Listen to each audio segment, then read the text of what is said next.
Rule number 6. In addition to, along with, together with as well as.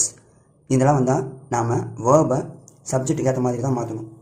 இங்கே பாருங்கள், Shiva with his children and his wife. நீங்கள் நினைக்கலாம் இது எல்லாமே ப்ளூரல் வருதுன்னு. இல்லை, இப்போது சிவாவை பற்றி நம்ம பேசுகிறோம், அவங்க கூட யார் யார் வந்தாங்கன்றதை நம்ம பேசலாம்.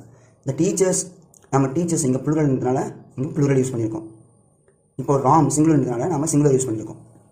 இப்போ ராம் கூட யார் யார் வந்தாங்கன்றது நமக்கு முக்கியம் இல்லை, நம்ம யாரை பற்றி பேசுகிறோம், ராம் பற்றி தான் பேசுகிறோம். Rule number 7. Nouns that always take plural verbs. இந்த எல்லா நவுன்ஸுமே ப்ளூரல் ஃபார்ம் தான் எடுத்துக்கும். இப்போ ரூல் நம்பர் 8. ப்ளூரல் இந்த ஃபார்ம் பட் சிங்குலர் இந்த மீனிங். இதெல்லாம் பார்க்கறதுக்கு ப்ளூரல் மாதிரி தெரியும், ஆனால் சிங்குலர் வேர்ப்ஸ் தான். இப்போ can be singular or plural depending on the context. இப்போ இந்த வேர்ட்ஸ்லாம் பாருங்கள். The family has all gone on a 5-day tour. இப்போது the family have all gone on a 5-day tour. இப்போது இதில் ஆன் த ஹோல், இதில் இண்டிவிஜுவலாக போயிருக்காங்க தனித்தனியாக. அதே மாதிரி தான் இதுவும் பார்த்துக்கோங்க.